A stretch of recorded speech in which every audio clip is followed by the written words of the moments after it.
Alianzia Sierra Leone. Alianzia Sierra Leone akakaa kwa muda mfupi akaenda Cameroon katika klabu hiyo ya Victoria United ambayo wakati yeye anakwenda klabu ilikuwa imetoka kupanda daraja kutoka Elite 2 kwa sababu ligi za Cameroon zinaitwa Elite 1 ndo ligi kuu, Elite 2 ligi daraja la pili. Imetoka kupanda daraja akaipa kwanza ubingwa wa kanda. Kuna ubingwa pale pale kwenye kanda yao akawapa. Akaondoka. Akarudi tena baada ya misimu miwili akaenda kuwapa ubingwa wa ligi kuu moja kwa moja. Okay. Alipotoka hapo sasa akaenda katika klabu ya Orapa United ya Botswana.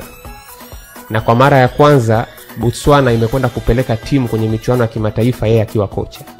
Botswana ilikuwa haijawahi kupata mwakilishi kwenye michuano ya kimataifa, sio ligi ya mabingwa wala sio shirikisho.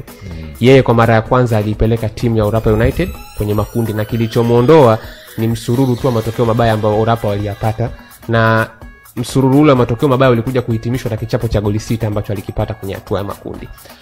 Baada ya kutoka pale mwezi Januari mwaka huu ndio Gaborone United wakamchukua na amekwenda kuwapa ubingwa kwa tofauti ya alama 6.